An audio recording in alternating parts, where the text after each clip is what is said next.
On redoutait une forte chaleur ce matin, mais Dieu a commencé par nous rafraîchir. Amen. Alléluia. Je pense que cette petite averse a fait du bien à pas mal de gens. Alléluia. Amen.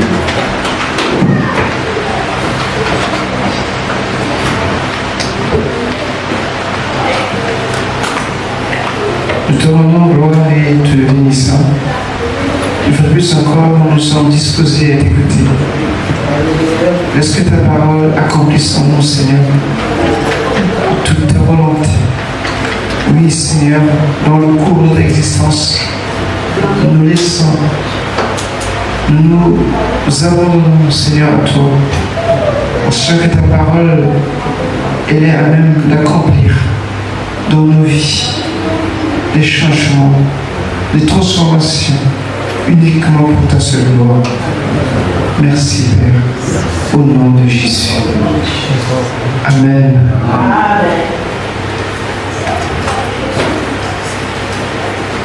Au premier service que nous avons lu dans Nombre 11, j'aimerais rester dans ce chapitre et j'aimerais remonter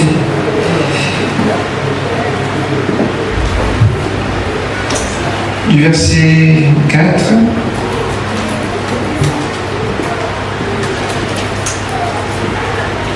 au verset 6.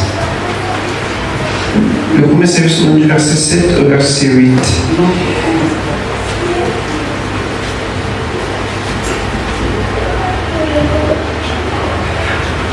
Nombre 11, du 4e au 6e verset. Amen. Ah.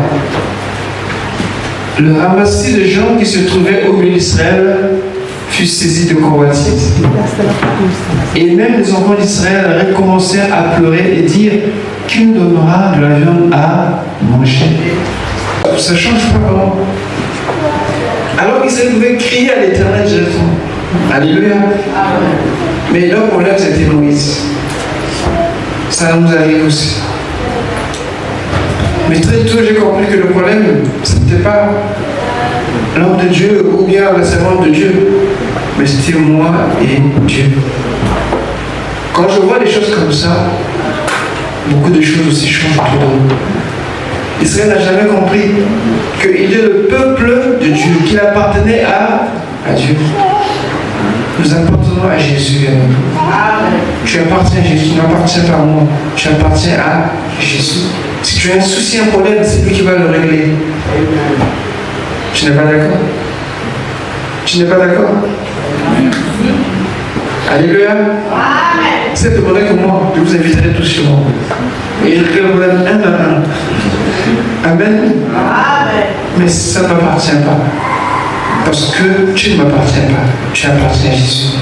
C'est lui qui a donné sa vie pour toi. C'est lui qui est mort à la croix pour toi. Dieu a frappé Pharaon pour que Israël soit libéré. Soyons reconnaissants toujours vers le Seigneur. Amen. Je voulais m'arrêter sur un mot, tout juste le premier mot qu'il a présenté ici, le ramassis. Amen. Amen. C'est pas très joli et c'est pas aussi très élégant comme terme. Mais lui utilise ce mot ramassis. C'est quoi le ramassis? Amen. Amen. Moi je vois que c'est comme un intrus. Amen. Amen. Non, ce matin on commence par faire un petit exercice. On va chercher l'intrus.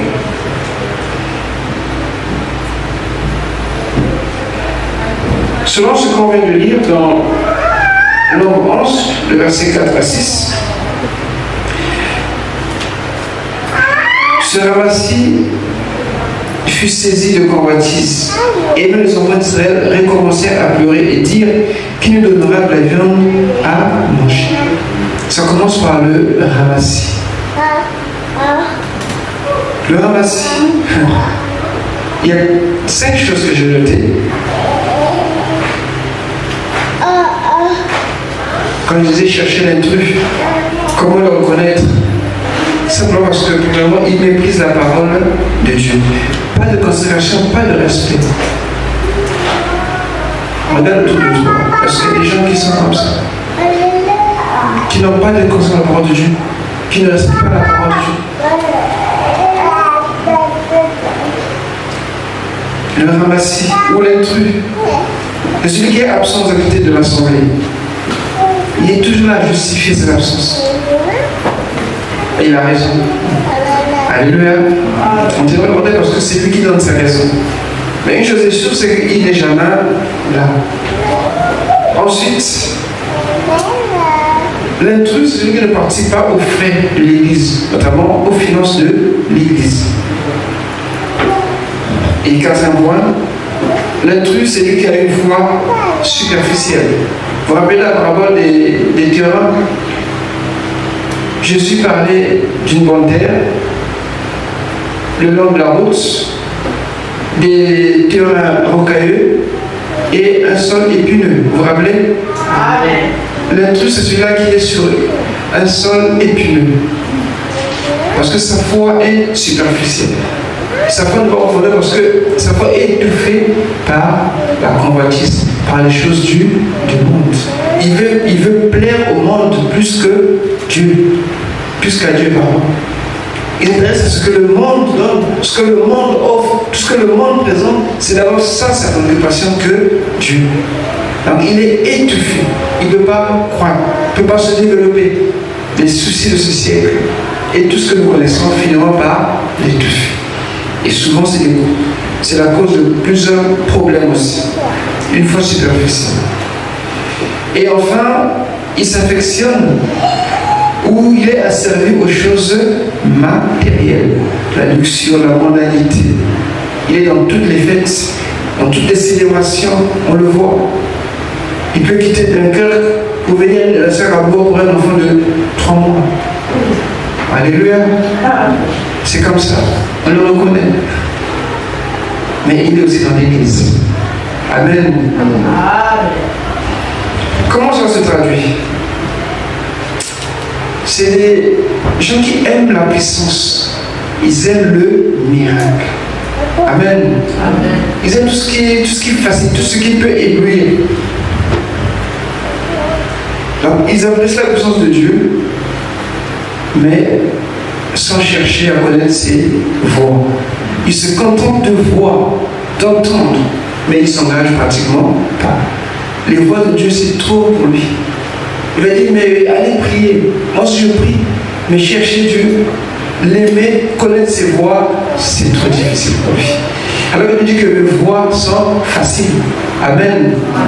Oui, Dieu dit que ses voix sont faciles. Deuxièmement, soit dit comment? Il connaît l'histoire de la vie de Jésus. Il connaît bien Jésus. Amen.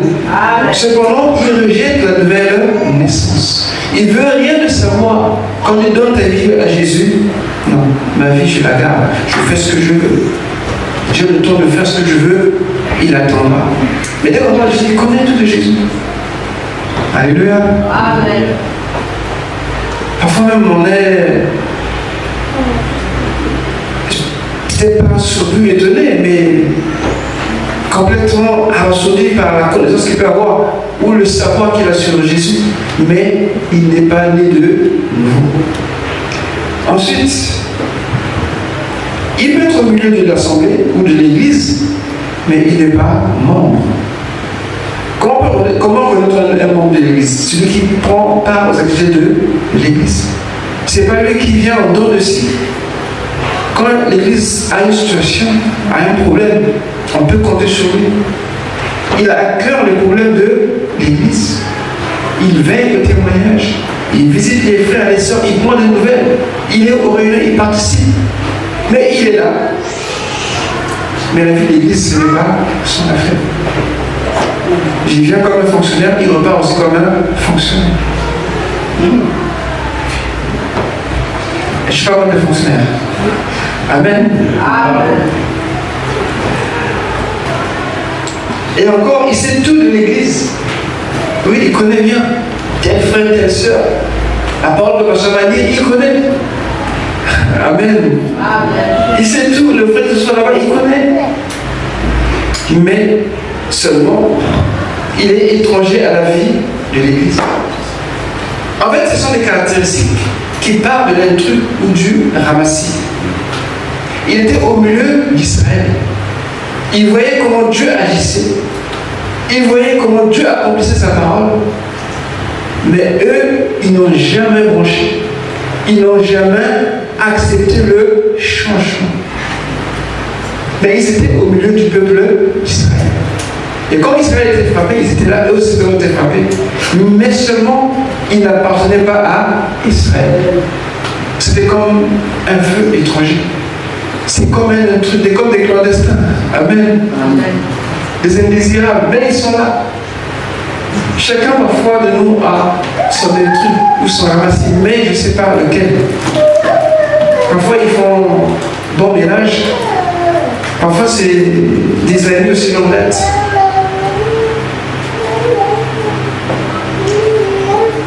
Le ramassis, c'est, sur le verset 4, c'est un amplificateur de conflit.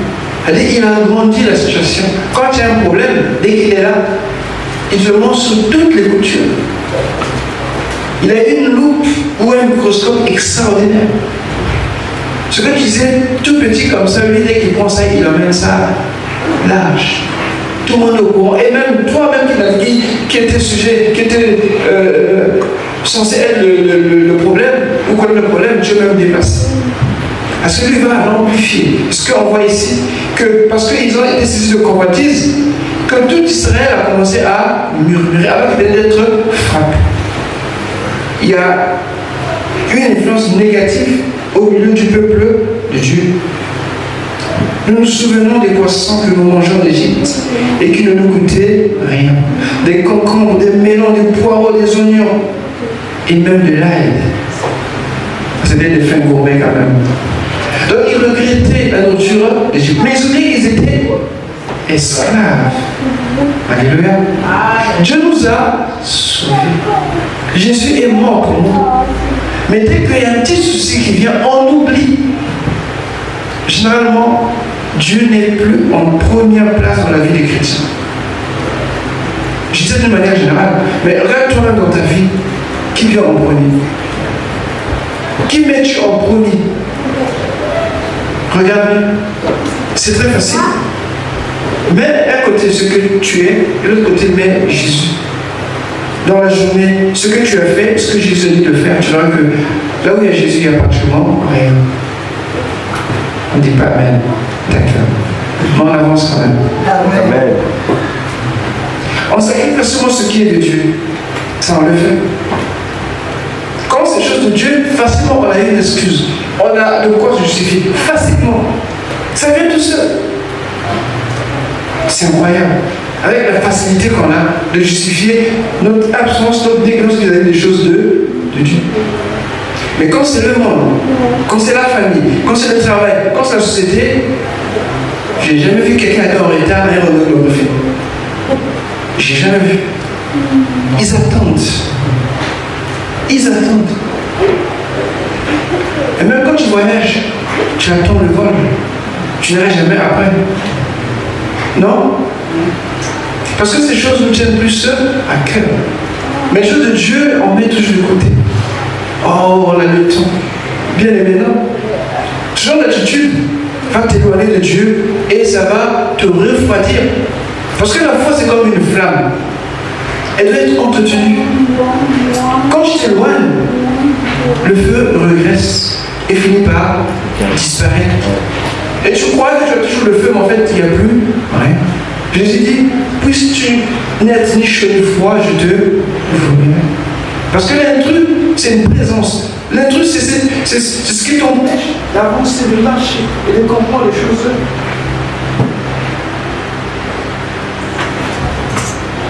Amen. Amen.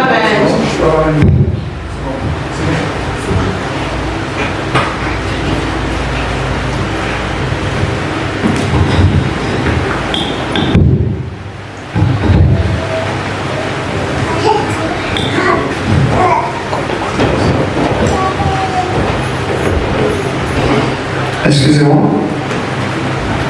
Vous savez que l'intrus, c'est tout ce qui vient, les problèmes ou les situations qui déjà sont là. L'autre vie chrétien ne peut pas dire qu'il n'y a pas de problème. Il y en aura toujours. Amen. Mais ce qui nous fait croire que Dieu ne peut rien faire, ou Dieu est capable de faire, c'est là le danger. Dieu était à même de nourrir Israël.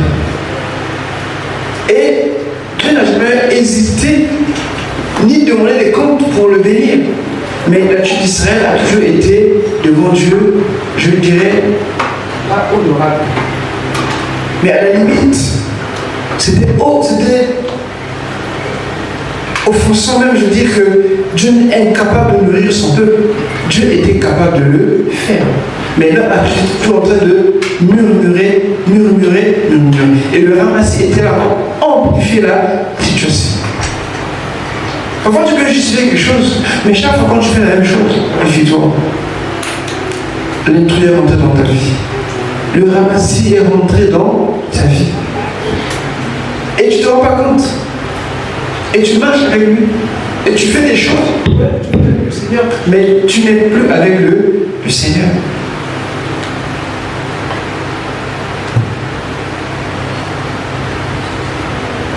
Tout au début du verset. Tout au début du verset, on a dit que Israël avait un souci avec Dieu. Le peuple murmura et cela de plus à l'Éternel. Et Dieu a frappé les murmures. Le ramassiste qui était là a vu les murmures, comment Dieu a frappé, mais ça n'a pas empêché, alléluia, d'infester, excusez-moi le terme, Israël, par l'attitude qu'il avait. Israël est tombé dans le panier. Ils ont commencé à regretter la nourriture d'Égypte. Beaucoup de chrétiens sont comme ça. Je pense que venir dans le Seigneur, c'est être privé de tout. Au contraire, nous sommes libres en Jésus. Amen. Le monde ne nous tient plus en laisse comme un animal de compagnie. Nous sommes libres, réellement libres. Il y a des gens qui ne peuvent pas être heureux tant qu'il n'a pas acheté quelque chose, tant qu'il n'a pas eu ceci. Mais dans le Seigneur, nous sommes affranchis. Le péché n'a plus de pouvoir sur nous. La convoitise non plus. Mais quand nous avons autour de nous ces intrus, nous se ramassons facilement, nous tombons dans nos travers. Et nous faisons comme Israël. Et lorsqu'on regarde, mais d'où venait ce peuple? D'où venaient-ils ces gens? Ils ne sont pas trouvés là par hasard. Alléluia. C'est pas parce que tu marches tout seul dans la rue qu'on va venir après toi et marcher avec toi. Non. Il faut bien qu'il y ait quelque chose au départ qui vous met ensemble. La Bible dit, deux personnes ne peuvent marcher, ne sont pas convenues. Israël, qu'est-ce qui s'est passé? Pourquoi se ramassent? Quand nous lisons Exode 12, on ne les nomme pas, mais on sent déjà leur présence à ce niveau-là. Exode 12, le verset 37 à 39.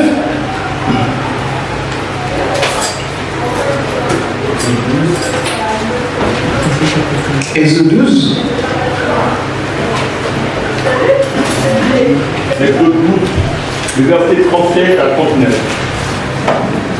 Le nombre des Israélites qui partirent des Ramsès au Sukkot était environ 600 000 fantassins. Sans compter les enfants, une grande foule des gens de toutes sortes montèrent avec eux. Ils avaient aussi des troupeaux considérables, de petits et de gros bétail. Ils firent des gâteaux cuits dans les mains avec la pâte qu'ils avaient emportée d'Égypte et qui n'étaient pas levés. En effet, ils avaient été chassés d'Égypte sans pouvoir s'attarder et sans même emporter de provisions. Amen. Amen. On nous donne un descriptif de ce qui s'est passé la nuit où Israël est sorti d'Égypte.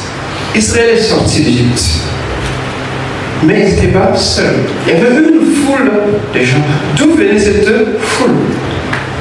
Alléluia. Amen. Cette foule était là quand Dieu frappait Égypte. Ils voyaient les miracles de Dieu.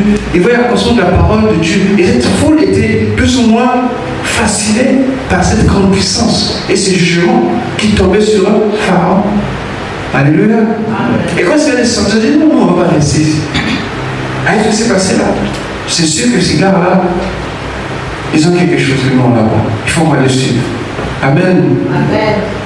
Parfois, les gens qui sont autour de toi, parce que tu es chrétien, le jour que tu vas connaître des moments de crise, ils ne vont pas te relever, ils vont t'enfoncer. Vous dites, même toi qui pries, mais tu pries dans ton Dieu et vous.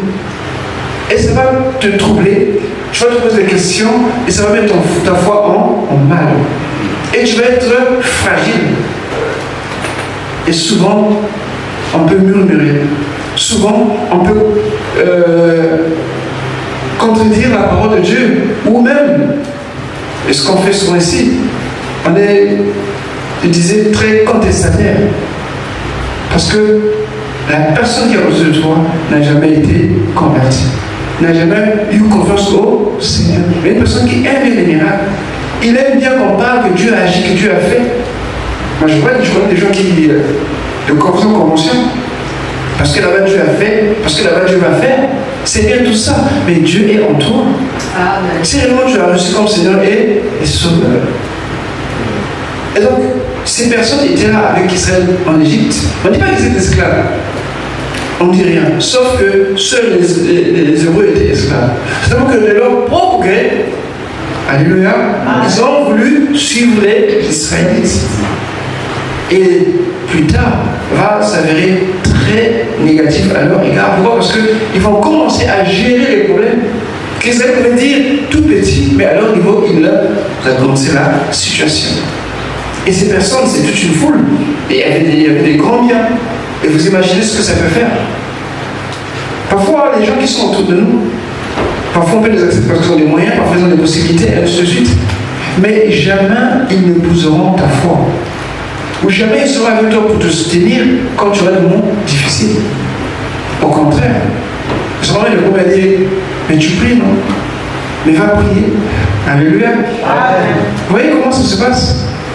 Parce que le ramassis, bien aimé, ce n'est pas encore le peuple aujourd'hui, mais c'est l'état d'esprit qui aujourd'hui anime notre église ou nos compagnies, je dirais, nos relations. Ça dépend avec qui tu es aussi.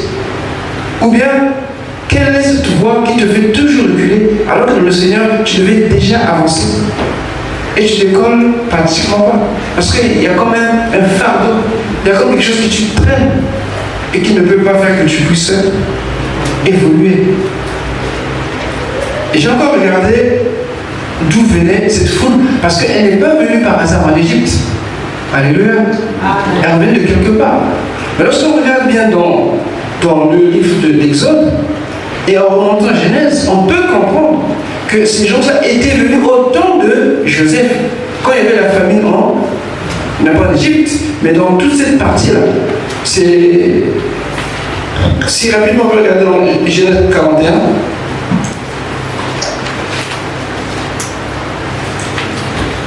Genèse 41,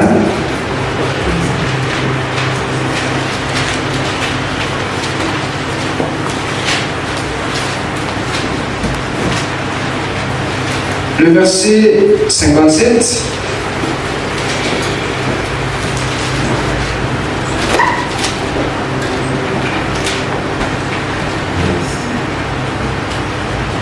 On arrivait de tous les pays en Égypte pour acheter du blé à Joseph, car la famille était fort partout. Amen. Amen. On dit que cette famille de 7 ans avait touché pratiquement tout le Proche-Orient. Et beaucoup de peuples venaient pour s'approvisionner en Égypte. Et comme en Égypte, il y avait Joseph qui avait vraiment fait une grande réserve, alors Satan dit que pourquoi repartir, autant mieux résider en Égypte. Et avec les Hébreux qui étaient encore mélangés. Donc vous voyez que ces gens étaient là depuis fort longtemps. Ils connaissaient bien les Égyptiens. Ils connaissaient aussi bien les Hébreux. Et quand ils ont vu Dieu agir en Égypte, ils ont dit non, nous on va suivre le Seigneur. Mais c'était physiquement, mais leur cœur n'était pas là. Ils ne s'étaient jamais convertis. Avant l'église, on est des gens comme ça. Ils sont avec nous dans l'église, mais ils ne sont jamais réellement avec nous. Alléluia. Amen. Et c'est bien on voit des gens. Mais moi, je te dis de regarder, pas aux gens, mais à l'intérieur de ton cœur. S'il n'y a pas ce ramassis, s'il n'y a pas ce truc, qui fait que tu vois que des problèmes dans l'église. Alléluia. Amen. Tu ne vois que des problèmes dans l'église. C'est là qu'on voit que ce qui est bien. Mais tu te plais et tu restes, tu t'attardes sur ce qui ne va pas. Au lieu de regarder ce que Dieu est en train de faire, ou ce que Dieu veut t'emmener, mais toi tu restes là à regarder jusqu'à dans les moindres détails les situations qui ne vont pas. Est-ce que le ramassis fait? Quand tu regardes Israël qui goûte, et bien à son tour aussi, il vient, il met son grain de sel. Et tout ça, c'est pour offenser le Seigneur. Parce que le ramassis, c'est jamais une bonne chose. Que ce soit dans l'église, que ce soit dans ta vie, et même aussi parfois, à des larges degrés de ce que ça puisse être, la Bible l'appelle ramassis. Et c'est pas par hasard. Vous savez, le ramassis, c'est un ensemble de tas de choses. Amen. De peu de valeur. Ou encore des personnes peu estimables. Vous voyez? Des gens peu louches. Amen. Amen. Donc le terme est bien choisi parce que tu es dans le Seigneur et tu dois avancer. Tu ne dois pas regarder seulement autour de toi, ni à ce qui te réconforte dans ta situation. Dieu t'appelle. Non, ça veut dire marcher avec le Seigneur. C'est-à-dire marche dans le désert. Jusque-là, dans Lévitique, Israël est au Mont Sinaï, ils reçoivent la loi. Personne ne marche encore, ils attendent. Et c'est dans le départ de partir pour la terre promise. Et c'est là justement que le ramassis pointe son bout de nez. Chaque fois quand tu veux faire quelque chose de bien, quand tu veux avancer, cette fois il dit pourquoi tu le fais? L'église c'est pas toi. Il y a aussi d'autres pourquoi c'est moi toi. Mais qui te pousse d'aller écouter, d'aller voir, entendre ce qui se dit en secret pour que toi tu l'amènes au vu et au-dessus de tout le monde. Et tu es content. C'est un état d'esprit. Et aujourd'hui, l'église, plus souvent je vois l'église, je ne vois pas sur mon ennemi, mais je vois les assemblées dans tout ce qu'elles représentent. Puisque cet esprit-là est rentré dans nos assemblées. On ne se rend pas compte. Vous voyez, ce que nous aimons en plus, c'est ce qui frappe aux yeux. Quand on est dans l'église, on regarde même si tu as quelle voiture, comment tu es habillé, où tu travailles, ça intéresse les gens. Mais celui dont on ne connaît rien n'intéresse personne. Et qu'est-ce que cette personne s'est mis plus pour l'église et pour le pasteur? Alléluia. Parce que pour qu'on te considère, il faut que tu aies un nom, ou un nom, ou bien que tu aies quelque chose. Et c'est là que les gens regardent. Et c'est ce que avant dans l'église. Et nos églises deviennent faibles. On se préoccupe plus des choses du monde que du royaume, que de la volonté du Seigneur. On se plaît dans cela. Parce que cet esprit-là, ce ramassis-là, c'est un fardeau. C'est un fardeau qui empêche l'église d'avancer, d'évoluer, de progresser. Et leur présence en Égypte et au milieu d'Israël n'est pas fortuite. Quand tu veux aller avec le Seigneur, ce ne sera pas facile. Soit autour de toi, soit même à l'intérieur de toi, tu auras des contradictions. Tu auras des voix discordantes à ce sujet-là. Mais je te dis une chose, tiens ferme. Amen. Tiens ferme. Amen. Dis même, il est écrit. Amen. Amen. C'est des choses que nous devons. C'est que la vie chrétienne, c'est pas des formules, mais c'est du vécu, c'est du quotidien. Amen. C'est jour après jour. Quand je regarde parfois certains séminaires ou bien cet enseignement, là où il y a plus de vues, c'est là où on met comment, alléluia, amen, comment être béni, être riche, avoir, les gens regardent. Parce qu'ils pensent qu'il n'y a pas de formule. Alléluia. Amen. Dieu agit quand bon lui semble. Amen. Et chacun de nous est précieux devant le Seigneur. Amen. Dieu sait ce qu'il fait avec toi. Dieu sait ce qu'il fait avec l'autre. Dieu sait exactement ce qu'il fait. Si c'était des formules comme Pythagore ou bien je ne sais pas quoi, formules pour avoir, croyez-moi, l'Église ne serait plus l'Église. Et même le monde ne serait même plus le monde. Tout le monde veut savoir comment. Avec Dieu, il n'y a pas de comment. Avec Dieu, c'est la foi. Amen. Dieu ne dira pas que non, fais ça parce que ça marche. Non. Mais la parole de Dieu nous montre, nous donne des pistes, nous met des outils pour notre relation, pour notre connexion avec Dieu. C'est cela justement qui détermine notre avenir, notre avancée avec le Seigneur. Et non le comment. Parce que les gens disent le comment. Comment guérir, comment va la guérison. Bien aimé, c'est vrai. Désolé, mais ça ne marche pas toujours. Comme je suis encore là dans nos maisons et dans l'église. Si c'est dit comment on pouvait vraiment apporter la solution. Non, vous ne croyez pas? Vous ne croyez pas? Ce que dit c'est peu osé, mais c'est la vérité. Parce que je veux que vous soyez fondés sur la parole de Dieu. C'est cela qui transforme nos vies, c'est là qui nous change, notre façon de réfléchir, de voir les choses. Parce que le comment c'est trop facile. Alléluia. Amen. Si je regarde sur la carte, comment Dieu a connu Israël, il y avait un chemin à rapprocher, c'est le Philistin. Dieu dit non, il y a la guerre là-bas, il va. Dieu a fait un détour dans le désert. Mais en réalité, c'est pas un désert. Amen. Parce qu'il y avait une route commerciale à côté. En fait, ils étaient en parallèle avec la route commerciale. Parce que plus tard, quand on lisait la suite, Isaïe n'a pas voulu qu'il passe parce qu'ils n'étaient pas loin de là. Mais en fait, Dieu a voulu faire un petit détour pour enseigner que c'est un message qui est vrai pour eux comme pour toi et pour moi qui avons cru en Jésus, que la foi ne vient pas par le comment, la foi vient par l'expérience avec le Seigneur. Que tu tombes, relève-toi. Que tu te couches, redresse-toi. Dieu te soutient. Il dit, je suis avec toi, je te fortifie. Amen. Mais ça, on n'aime pas. On n'aime pas trop. On dit que c'est un peu compliqué. Toujours à l'église, tous les dimanches, encore les réunions, encore. Mais c'est pour ton bien. C'est pour notre bien. Dieu veut que nous grandissions.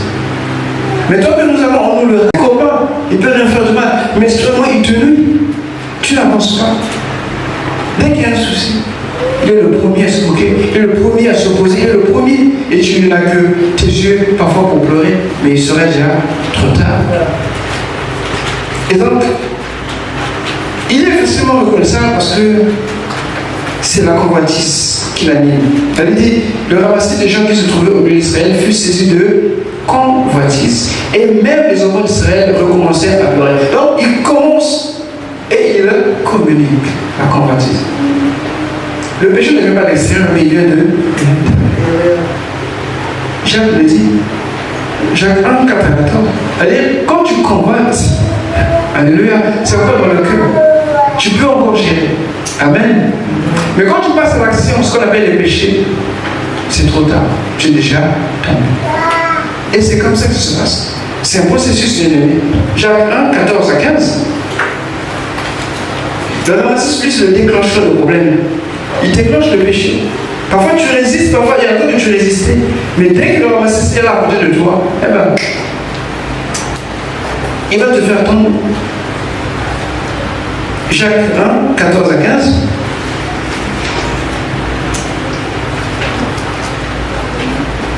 Jacques 1, 14 au verset 15. Mais chacun est tenté parce que sa propre convoitise l'attire et le séduit. Puis la convoitise, lorsqu'elle a conçu, enfante le péché, et le péché parvenu à son terme engendre la mort. Amen. Amen. Alors, chaque fois que nous péchons, nous mourons. C'est ce que ça veut dire. En fait, quand les yeux regardent, la convoitise c'est quoi? C'est chercher à voir ce que tu n'as pas. Tu convoites ce qui est chez l'autre. Et quand tu convoites, c'est-à-dire tu veux t'approprier ce que l'autre a. Ou tu envies, ou tu jalouses, peu importe. Mais tu ne sais pas te contenter de ce que tu as. Mais Dieu nous dit de ne pas convoiter. Tu le sais, tu te maîtrises, tu luttes. Mais s'il y a une voix à côté qui dit mais tu peux convoiter, mais tu peux aussi l'avoir. En fait, c'est pas lui, c'est toi qui devais l'avoir. Mais regarde ce qu'ils ont dans le monde, regarde comment ils vivent, mais toi qui es dans le Seigneur, alors que tu es, et ça va donner de l'appétit. Et ça va te pousser à l'acte. Une fois que tu commets l'acte, tu es tombé. Et c'est le processus est le même. Partout. Avant qu'on arrive là, c'est d'abord dans les pensées ou dans le cœur que ça se passe. Et donc le ramassis, lui, il vient pour amplifier cela. Tu me dis, mais je n'ai pas de ramassis. Gloire à Dieu. Mais tant que tu ne peux pas vivre librement dans le Seigneur, t'exprimer, t'épanouir, c'est quelque part, il y a un truc, un ramassis qui est là, qui fait le contre-coup. Ah, il fait chaud, tu es fatigué, tu as besoin de te reposer, mais tu es aussi comme ceci. Toutes ces raisons, ça peut être valable. Mais Jésus a dit, cherchez d'abord le royaume. On aime dire ça, mais on ne le fait pas. Vous savez, les versets qu'on connaît, pas les chrétiens connaissent ce verset, mais on le fait pratiquement pas. Je me trompe? Je me trompe? Non. Généralement, on connaît ce verset. Mais qui le fait? On privilégie quoi? D'abord, ce qu'on est. Et après, on se plaint. Après, on est aimé. Si on aime Dieu pour ses bénédictions, on n'a pas encore réellement compris qui est Dieu. Si on aime Dieu parce qu'il a délivré comme il a fait pour Israël en Égypte, c'est qu'on ne connaît pas vraiment Dieu. Ces choses-là viennent nous suivre parce que nous sommes avec le Seigneur. Amen. Le plus important, c'est cela. Et cette parole nous ramène à suivre, à être, à marcher, à vivre avec le Seigneur. Le comment, là, c'est Dieu. Le pourquoi, c'est Dieu. Ce qu'il nous dit, c'est d'écouter sa parole, d'obéir, c'est-à-dire d'avoir foi. Et le reste, c'est lui qui fait. Et bien sûr, il y a des choses que Dieu nous a donné de faire, on doit le faire. Mais toujours dans sa volonté.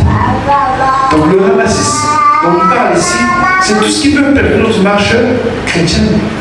Dans la vie, dans ton élan pour servir, ce qui t'empêche, ce qui te retient, regarde bien, peut-être c'est ce ramassis. Que tu n'as vraiment pas réglé. Il te suit partout. Il te dit que je suis ton ami. Un peu comme là, les héros pensaient que c'était des amis. Mais quand il y a eu une crise, ils se sont rendus compte que non, ce n'était pas vraiment des amis. Et là, on les a nommés le ramassis. Amen. Des gens de peu de valeur. Des gens qu'on ne cite pas. Mais ils sont là. Ils sont là. Et la conséquence a été que ils ont méprisé la manne, c'est-à-dire ce que Dieu leur avait donné, la parole de Dieu. Si tu méprises la parole de Dieu, tu peux parler l'homme de Seigneur. Parce que Dieu est dans sa parole. Il veille sur sa parole. Pas sur la prière. Moi, je n'en avais pas. Et il a dit qu'au commencement était là, la parole. Le ramassis, lui, il te dit, la parole. Non, c'est la parole. Madame, il dit, là, ça c'est quoi? C'est le problème. Attends, va là-bas, va faire ça, va là-bas. Ça veut dire quoi? L'église, on laisse l'église. Ils sont là. Il y a le Jack qui est là, il y a l'ancien qui est là, il y a l'ancien qui est là, il y a le pasteur. Laisse ça, c'est pour eux. Mais c'est aussi pour toi. Amen. Amen. C'est aussi pour toi. C'est pas parce que tu n'as pas une fonction dans notre église que tu n'es rien. Vous savez qu'on se trompe souvent. Ce n'est pas ceux qui sont devant qui sont privés dans le Seigneur. Détrompez-vous. Détrompez-vous. Alléluia. Amen. Détrompez-vous. Parce que Dieu a ses choix qui ne sont pas les nôtres. L'homme regarde ce qu'il frappe aux yeux. Tous le voyez. Amen. Amen. Ah, le pasteur. Mais Dieu ne voit pas comme vous voyez. Dieu vous voit, vous. C'est même dans le piège. Quand c'est lui arrivé à Abinadab, il dit, waouh, ça c'est un bon athlète. Ça c'est comme Schwarzenegger. C'est sûr que c'est lui le roi d'Israël. Je dis, mais non, je te trompe. Moi, je ne vois pas comme toi tu vois. Toi, tu vois ce qui est dans tes yeux, mais moi, je vois ce qui est à l'intérieur. Amen. Et donc, nous devons veiller à cela, bien-aimés. Veillez à cela. Le ramassis, on doit le détecter et s'en éloigner. Et tu regardes en faisant un petit point sur toi. Regarde un peu attentivement. Là où ça cloche, là où tu as du mal à te lever, là où tu as du mal à prendre décision. S'il y a le ramassis qui est là, ou s'il y a des trucs qui est là, il est temps de le faire partir de ta vie. de le sortir de ta vie pour que tu sois libre. Libre de le servir, libre de le suivre et libre de l'aimer. Amen. Amen. On va se lever. J'aimerais qu'on puisse prendre un petit temps pour prier. Que tout ce qui te retient, tout ce qui t'attend, tout ce qui t'alourdit, Dieu t'a réellement libéré, Dieu t'a affranchi. Il n'y a pas de raison, bien-aimé. Il n'y a pas de raison. Je vois un peuple de champions. Mais pourquoi je n'ai pas un champion? Je vois un peuple de vainqueurs. Et pourquoi tu ne serais pas un vainqueur? Nous vivons par la foi et non par la vue. Et quand par la foi, nous cessons les choses de Dieu, on proclame nos voix fort. Chanter, louer le Seigneur, témoigner. J'ai toujours dans le bon cet homme de Dieu qui était malade, alors vraiment malade. Mais il priait pour les gens qui trouvaient la guérison. Mais il ne s'est jamais plaint qu'il soit malade. Alléluia. Amen. Il ne s'est jamais plaint. Il était vraiment malade. Mais il priait pour des gens qui retrouvaient la guérison. Dieu nous a appelés à enrichir, à prier pour les autres. Ramenons pas toujours à nous. Alléluia. Nous devons bénir. Et c'est là que Dieu prend plaisir. C'est là que Dieu aussi est glorifié. Quand nous ramenons tout à nous, nous laissons comme le ramasser. Moi-même, ça ne va pas. Comment je vais faire? Ce n'est pas ton problème. Fais la volonté de Dieu.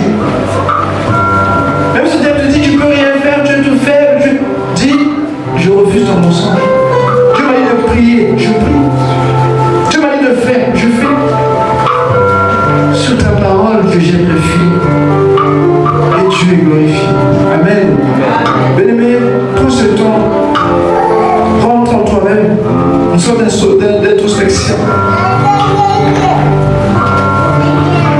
Si elle trouve le ramassis,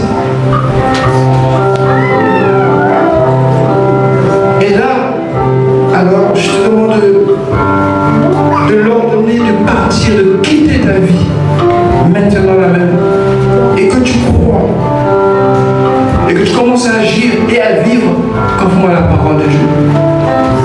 Et pour le faire, fixe-toi des défis. Ce que tu n'arrives jamais à faire, commence à le faire maintenant. Et tu auras la victoire.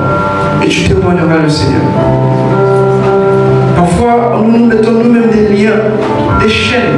Elle nous dit, détache les liens de ton cou. Ça veut dire que de toi-même, tu peux prendre la décision de te libérer du joug qui est sur toi.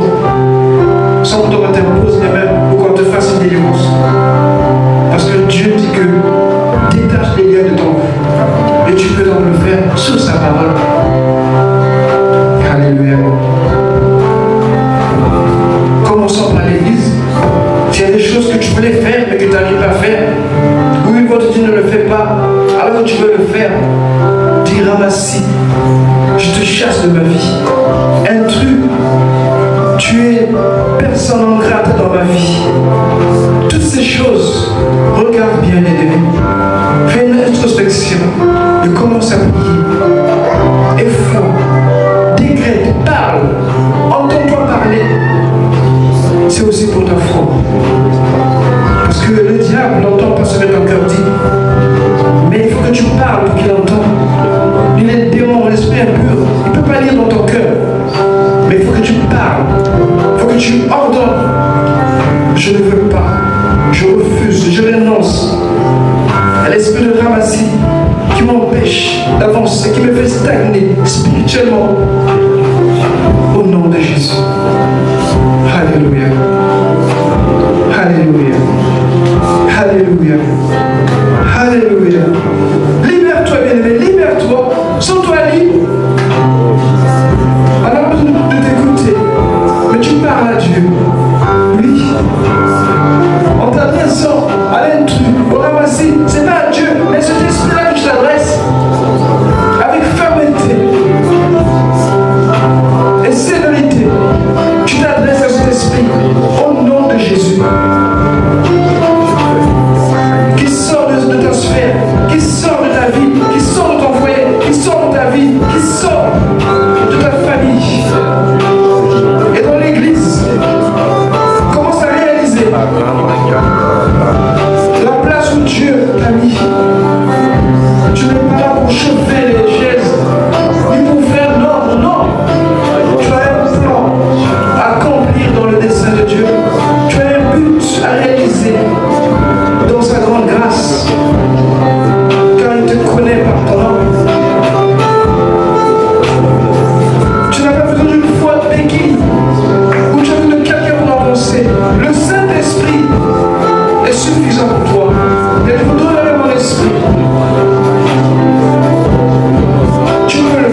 sans honte ni gêne, qu'elle a dit, quiconque aura honte de moi devant les hommes, moi aussi j'aurai honte devant le Père.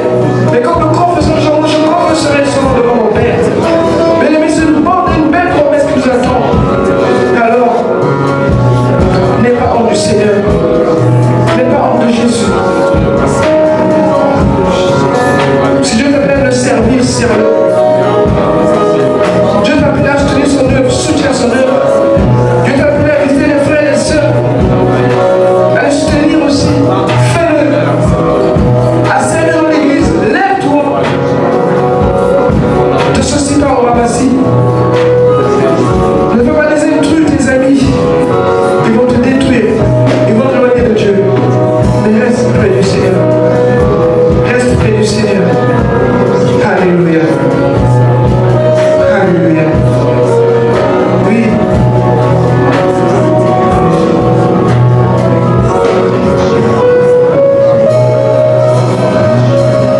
Alors si réellement c'est le désir de ton cœur, j'aimerais t'inviter à faire une prière ensemble.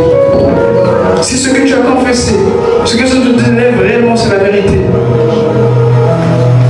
et c'est ton désir également, alors on va faire une prière ensemble. Et j'aimerais qu'en confessant, tu crois, et qu'en croyant, tu agisses. Parce que la foi sans action, elle est morte. La foi, c'est l'action.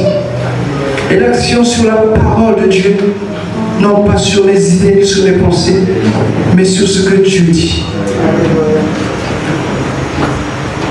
Et j'aime bien qu'on lève la main droite, parce que la main droite, c'est la victoire, c'est l'engagement, c'est aussi la foi qui se manifeste ou qui s'exprime, mais c'est aussi l'autorité que nous avons reçue au nom de Jésus. En levant le bras, nous brandissons la victoire de Golgotha et nous disons à l'ennemi qui s'est trompé et qui n'a aucun droit sur nous et que nous avons la victoire sur lui. Nous prions. Seigneur, tu es vivant. Longtemps, je me suis contenté de rester avec le ramassis, avec l'intrus dans ma vie. Nous avons longtemps marché. Cependant, je stagne. Je n'évolue pas. Mais aujourd'hui, je prends la résolution de chasser l'intrus, le ramassis. Je divorce, je me sépare de lui en ton nom. Aujourd'hui, je veux faire et agir selon ta parole, dans mon esprit, autour de moi. J'accepte rien que ta parole et je renonce au mensonge, et je renonce aux mauvaises habitudes, et je renonce à l'esprit de ramassis et de l'intrus dans ma marche chrétienne. Parce que je crois que Christ m'a affranchi. Je suis libre de t'aimer et de te servir, de t'obéir dans tout ce que ta parole déclare. Je ne suis plus esclave, je ne dépends plus du ramassis. Je suis libre et affranchi au nom de Jésus. Au nom de Jésus, les raisonnements, les justifications qui va dans le sens de ma chair, qui va dans le sens de ma faiblesse, qui va dans le sens de mes manquements. Toutes ces choses, aujourd'hui, je mets un terme. Je déclare au effort que c'est fini, que c'est terminé. Au nom de Jésus, au nom de Jésus, le Saint-Esprit en moi, je veux marcher. Le Saint-Esprit en moi, je veux agir. Le Saint-Esprit en moi, je veux obéir. Le Saint-Esprit en moi, il me qualifie pour la victoire, pour la victoire, pour la délivrance, pour la liberté, pour le salut, pour la guérison, pour la bénédiction, toutes les grâces de Dieu. Au nom de Jésus, au nom de Jésus, au nom de Jésus. Maintenant, rends grâce au Seigneur et confesse la victoire. Rends grâce au Seigneur. Et tu ne seras plus la même personne maintenant. Confesse la victoire, le changement dans ta vie. Dans le nom de Jésus. Que le Seigneur te bénisse. Alléluia.